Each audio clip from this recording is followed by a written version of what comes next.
आज हम लोग मोदीनगर क्षेत्र में बागपत लोकसभा क्षेत्र में कार्यक्रम में हैं और इसी समय लोकसभा के पहले चरण का मतदान हो रहा है। शांतिपूर्ण मतदान हो रहा है। ये लोकतंत्र के लिए बहुत अच्छे शुभ संकेत हैं। हम लोग मोदीनगर के इस सभा में उपस्थित आप सबसे भी ये उम्मीद करते हो, क्योंकि ये बागपत लोकसभा क्षेत्र है।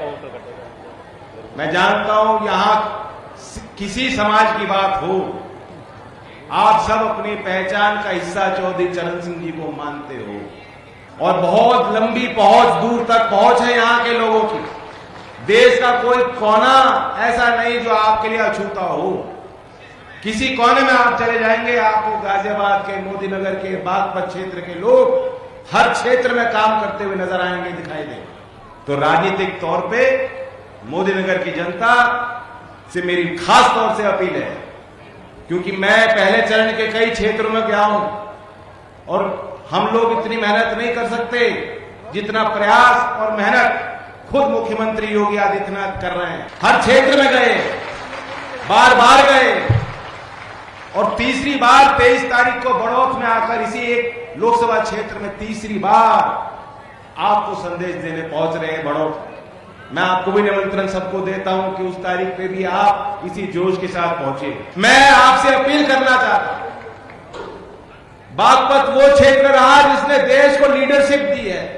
देश के किसी बड़े फैसले में, सामाजिक फैसले में, राजनीतिक फैसले से आप दूर कभी नहीं रहे और इसलिए मेरी आपसे विनती है और विश्वास है कि जो पहले चरण का मतदान हो रहा है, जो हमने खुद माहौल देखा है, जो एका बनता जा रहा है, जो लोगों ने जिस तरह से मन बना लिया, विश्वास के साथ लोग मतदान कर रहे हैं। जब देश एक तरफ है तो बागपत क्षेत्र के मतदाता उस फैसले से कहीं अलग खड़े नहीं हो सकते, दिखाई नहीं दे सकते। इसलिए पूरी ताकत के साथ, और यहां आपको एक ऊर्जावान प्रत्याशी मिले। हमारे सतपाल प्रधान जी अध्यक्ष जी हैं, जब उनको बुलाने का अवसर मिला वो कह रहे थे कि राजकुमार सांगमा जी आ जाएं, और वो इस तरफ देख रहे थे, उन्हें पता ही नहीं लगा कि कितनी स्फूर्ति है, कूद के अपने आप पीछे आ गए थे तब तक। तो ऊर्जावान है, इनको अपनी नैतिकता और ईमानदारी का कोई प्रमाण देने की जरूरत नहीं है और आगे भी नहीं पड़ेगी, क्योंकि मैं जानता हूं, मैं अपने दल की बात बताना चाहता हूं, जो मेरे अनुभव इनके साथ हैं। 25-30 साल से तो मैं भी देख रहा हूं, बचपन से देख रहा हूं। ये वो व्यक्ति हैं जिनके कहने पे तमाम टिकट हुए, क्योंकि चौधरी साहब भी इनकी मानते थे। दादाजी के साथ इन्होंने काम किया, उनसे प्रेरणा ली। इनके कहने पे तमाम लोग विधायक बन गए, सांसद बन गए, अलग अलग चुनाव लड़ लिए लोगों ने, और इन्होंने अपने लिए मांगा नहीं है। अगर चाहते, क्योंकि राजनीतिक व्यवस्था से जुड़े हुए लोग जानते हो आप क्या हालत है राजनीति की। पहले वाला जमाना तो नहीं है, आप देख रहे हो।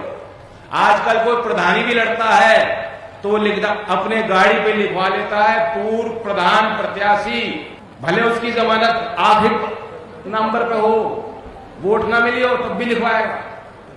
तो राजनीति में जहां एक आचरण सरल होना चाहिए, जनता के साथ आप सेवा भाव के साथ आपको काम करना चाहिए, अक्सर हम लोग देखते हैं कि दूसरे विषयों को लेकर राजनीति में लोग आगे बढ़ते हैं। आप भी महसूस करते होंगे इस बात को, आप तो मतदाता हो, सारी चीज देखते हैं। लेकिन डॉक्टर राजकुमार जी की पहचान अलग है, क्योंकि 40 साल से, 20 साल से इन्होंने इतने लोगों को टिकट दिलाए, लेकिन खुद जैसे वो 30 साल पहले थे, आज भी उसी रूप में इनको देख रहा हूं। इन्होंने अपने आप को ताकत देने की कोशिश नहीं की।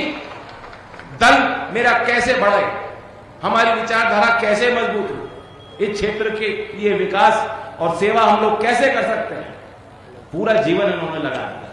तो मुझे तो बहुत बेहद खुशी है। योगी आदित्यनाथ जी जानते हैं सीनियर पोजीशन में है, मैंने भी कई बार टिकट दे दिए, थोड़ा अनुभव मुझे भी हो गया। टिकट वितरण से कोई खराब समय नहीं होता नेताओं के लिए। जिनको टिकट देना होता है, इतना तनाव होता है, क्योंकि 10 लोग हैं, मापदंड कोई है नहीं राजनीति में। आप यही आकलन करते हो कि जीतेगा कौन, कौन आदमी कितना लॉयल है, इसका भी नहीं पता लगता है, तो देने के बाद पता लगता है। तो फिर तनाव में आदमी रहता है। लेकिन पहली बार मैंने कोई टिकट किसी को दिया है, सिंबल किसी को दिया है और कहीं कोई तनाव मुझे नहीं, खुशी है मुझे कैसे व्यक्ति का चयन हम कर पाए बात। इस क्षेत्र की भी अपनी एक पहचान है ना, वही पहचान आगे बढ़नी चाहिए। दूसरी तरफ जो लोग हैं उनका बायोडेटा आपने देख लिया हो, जो विपक्ष के हैं उनका बायोडेटा क्या है देख लिया। जितने मार्कशीट पे नंबर नहीं, उससे ज्यादा संख्या में उनके खिलाफ धाराएं लगी हैं। इतनी धारा है कि लंबा टेलीफोन नंबर हो जाए। तो चयन आपको करना है जो ईमानदारी से काम करेगा, ईमानदारी से प्रयास करेगा। काम सबके नहीं हो पाता, लेकिन चौधरी साहब कहते थे नियत और नीति तो नेता की अच्छी होनी चाहिए, उसी में खोट होगा तो काम कैसे होगा। और अब समय बदल गया, लोग अपने आप जागरूक हैं। आज कोई सरकारी योजना में कोई गबन नहीं कर सकता और ये व्यवस्था केंद्र में 10 साल में हमने बनती देखी है। अब किसी की सिफारिश की जरूरत नहीं, गरीब को किसी के कोई बिचौलिए की जरूरत नहीं है। अगर आप जानकारी आप रखते हैं सरकारी योजना की, आप अपने आप को पंजीकृत कराते हैं, तो कोई माई का लाल रोक नहीं सकता। लाभ आपको मिलेगा मिलेगा मिलेगा और मिल रहा है। तो ज्यादा तो मैं मुद्दे की बात नहीं करूंगा। अब लोहा है गरम, मौसम भी गरम है, लोहा भी गरम, और जब गरम होता है तभी चोट जो है कारगर होती है। तो जो पहले चरण में गति बनी है उस गति को बढ़ाओगे कि नहीं बढ़ाओगे।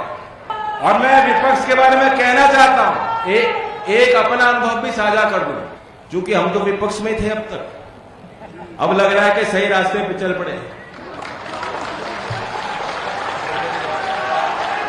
दीवार पे सर मारने से अच्छा है कि दीवार के निर्माण में मदद करो।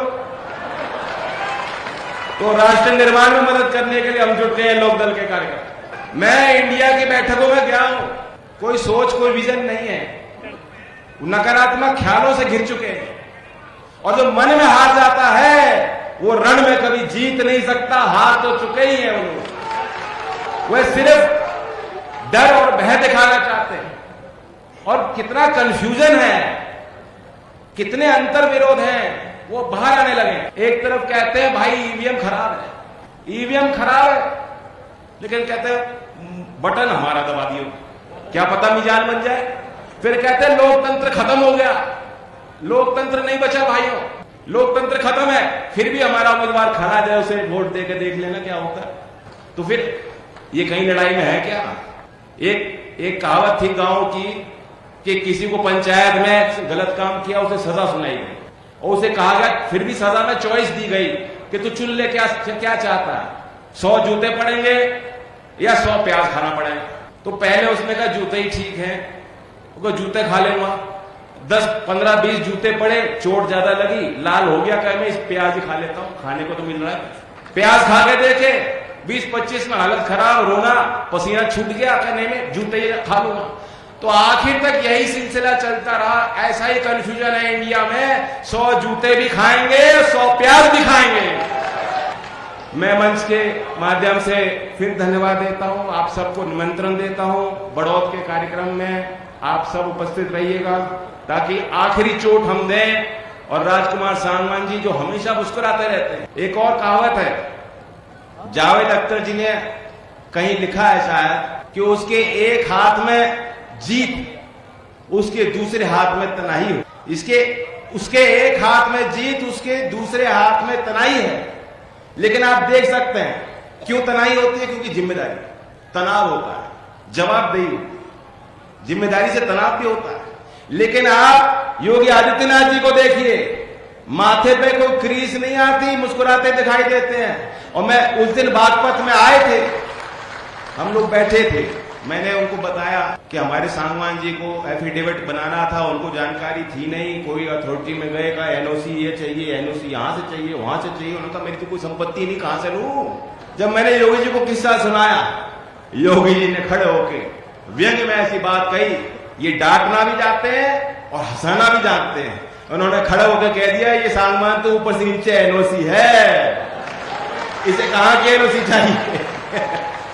और सांगवान जी भी मुस्कुराते रहते हैं। तो इनकी मुस्कुराहट ना टूटे, 23 तारीख में आना और 26 तारीख में पोलिंग बूथ में मातृशक्ति, हमारे पुरुष, हमारे नौजवान, सभी जाति के लोग लोकदल के चुनाव चिन्ह को बटन दबा के जिताएं और 400 पार का नारा लक्ष्य पूरा करें। धन्यवाद। जय हिंद।